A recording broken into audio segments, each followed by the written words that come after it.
Hello guys, this is Sonal Dhawan from Insignia Overseas, #SonalP2Zone. Hope all of you are doing great. And today in this video, we will discuss about the first week of April PT exam prediction. These are only the predictions. You have to work hard in order to achieve your desired band score. So let's start with our first module, that is read aloud.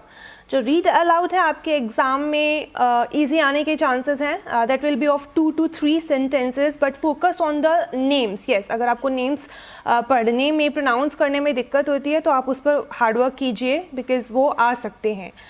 Next module is are repeat sentences which is again very important module for your PT exam. ये little bit fast रहेंगे. 8, 10 or 12, some students will get 12 because in previous exams some of my students got 12 repeat sentences in their exam. So आपके exam में भी आ सकते हैं. जो repeat sentence है वो ईजी रहेंगे. वैसे तो 8 to 12 वर्ड्स इन बिटवीन रहेंगे बट जो स्पीड है वो बिट फास्ट रहेगी. तो आपको इसके ऊपर काफ़ी अच्छा वर्क करना है. आप हार्ड वर्क कीजिए.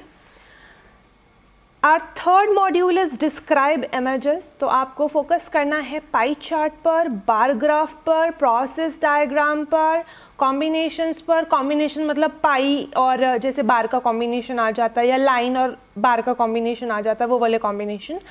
और सिनिक इमेजेस पर. सिनिक इमेजेस पर आपको बहुत अच्छे से मेहनत करनी है because these are the images जहाँ पे हमें कोई डेटा नहीं दिया होता तो स्टूडेंट्स को इसी में सबसे ज़्यादा प्रॉब्लम आती है. कंटेंट ज़रूर बोलिए अपनी डिस्क्राइब इमेजेस के अंदर. कोई रटा रटाया टैम्पलेट आप मत देकर आइए वहाँ पर अपने एग्ज़ाम में. ऑब्वियसली कुछ स्टूडेंट्स को तो मार्क्स दे देता है फाइनल एग्ज़ाम्स के अंदर, लेकिन बहुत सारे स्टूडेंट्स जो एक रटा रटाया टैम्पलेट हर एक डिस्क्राइब इमेज में यूज़ करते हैं उनके मार्क्स नहीं आते हैं. तो आपको कंटेंट ज़रूर देना चाहिए थोड़ा बहुत अपने डिस्क्राइब इमेजेस के अंदर. Next module is retell lecture. Retell lecture 2 to 3 will come in your exam. Mostly students are getting 2. Some of the students are getting 1 only. These retell lectures again जो हैं वो easy रहेंगे और image based रहेंगे. जैसे कि हम जानते हैं कि कुछ retell lectures audio based होते हैं, मतलब सिर्फ ऑडियो ही होती है. कुछ image based होते हैं कि ऑडियो चल रहा है और उससे रिलेटेड कुछ इमेज आपकी स्क्रीन पर दी होती है. और कुछ वीडियोग्राफिक भी होते हैं कि लेक्चर चल रहा है उसकी वीडियो भी चल रही है. तो आपके जो मेनली एग्ज़ाम में आने के चांसेस हैं वो इमेज बेस्ड आने के चांसेस हैं. और अगर आपको कोई रिटेल लेक्चर नहीं आ रहा है तो आप इमेज को भी डिस्क्राइब कर सकते हैं. और नेक्स्ट मॉड्यूल है हमारा आंसर शॉर्ट क्वेश्चंस जो कि बहुत ही इजी रहेंगे आपके आने वाले एग्ज़ाम्स के अंदर. तो और अगर आपको इनमें कोई भी हेल्प चाहिए यू कैन कॉन्टैक्ट अस. हम आपको एक प्रॉपर PDF और वीडियोज़ प्रोवाइड करेंगे जो कि चांसेस हैं आपके एग्ज़ाम में आने में. Next module is writing. और पहला हमारा जो क्वेश्चन होता है समराइज रिटन टेक्स्ट, वो बहुत ही इजी आने वाले हैं आपके एग्ज़ाम में. मतलब कोई हैवी वो कैब नहीं होगी जो आपको समझ में ना आए, वो आपको अच्छे से समझ में आएगी. तो उसमें आपको कोई घबराने की ज़रूरत नहीं है. देन वी हैव एसे. एसे जो है टेक्नोलॉजी बेस्ड आने के चांसेस हैं. तो आप थोड़े से कीवर्ड्स उससे रिलेटेड करके रखिएगा. एक प्रॉपर लिस्ट है पीटी के ऐसे की. अगर आप चाहते हैं कि मैं आपको वो प्रोवाइड करूं, हम आपको वो प्रोवाइड करें, तो आप हमें कांटेक्ट कर सकते हैं. और 90 to 99% चांसेस हैं कि आपका जो ऐसे है उसी लिस्ट में से आएगा. There are approximately 30 to 35 essays. उसमें 15 to 16 एसेस जो हैं वो हमारे टेक्नोलॉजी से रिलेटेड हैं.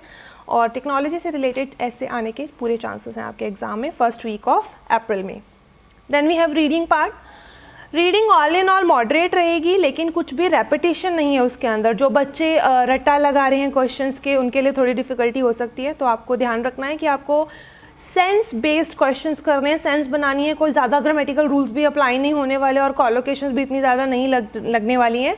सेंस पे अगर आप क्वेश्चंस को सॉल्व करते हैं तो वो बहुत इंपॉर्टेंट रहेगा आपके लिए, बहुत ज़रूरी रहेगा. वो करना चाहिए आप लोगों को क्योंकि चांसेस यही हैं कि सेंस बेस्ड क्वेश्चंस आएंगे. कुछ भी रिपीट नहीं हो रहा है कहीं से तो प्लीज़ हार्डवर्क कीजिए इस पर.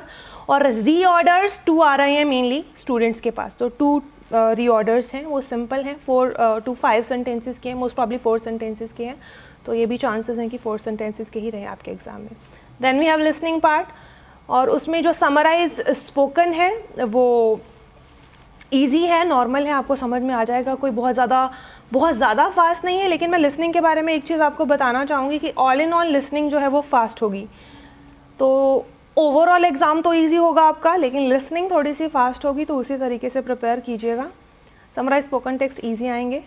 और 1 मिनट और 70 सेकेंड्स और 65 सेकेंड्स के ये रहेंगे आपके पास। उसके बाद मल्टीपल चॉइस सिंगल, मल्टीपल वो नॉर्मल रहेंगे, कुछ वो खास नहीं है। और फिल इन दी ब्लैंक्स की जो स्पेलिंग्स हैं, listening fill in the blanks की जो स्पेलिंग्स हैं वो बहुत ज़्यादा इजी रहने वाली हैं, वो कुछ बहुत ज़्यादा डिफिकल्ट नहीं है। बट दिक्कत ये हो सकती है आप लोगों को कि लिसनिंग क्योंकि बहुत फास्ट है तो आपसे वो कैच ना हो पाए, तो आप प्लीज़ उसी हिसाब से प्रैक्टिस कीजिएगा। एंड लास्ट मॉड्यूल जो कि बहुत ज़्यादा इंपॉर्टेंट होता है हमारी लिसनिंग के अंदर, not only for listening but also for writing as well, that is a write from dictation. जैसे कि हम जानते हैं कि बहुत ज़्यादा इंपॉर्टेंट होता है, not only for listening but also for writing as well.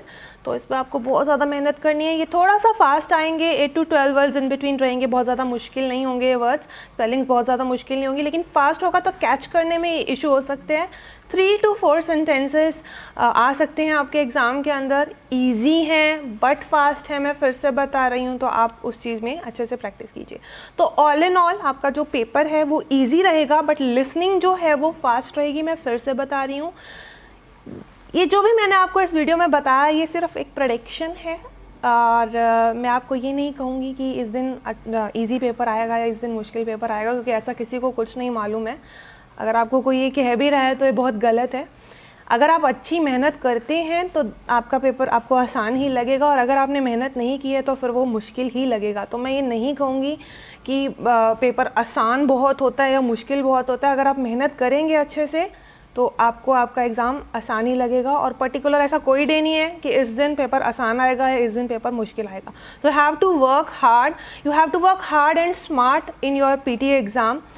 Speaking में फ्लुएंसी और प्रोनाउंसिएशन का ध्यान रखिए, राइटिंग में आप स्पेलिंग्स का ध्यान रखिए, हाई फाई वोकैब मत यूज़ कीजिए, जितना सिंपल आप लिखेंगे उतना ही अच्छे आपको स्कोर मिलेंगे। लिसनिंग स्पेलिंग्स पर फोकस कीजिए, repeat sentence, reading fill in the blanks, write from dictation, बहुत इंपॉर्टेंट मॉड्यूल्स हैं, बहुत अच्छे से प्रैक्टिस कीजिए। Thank you.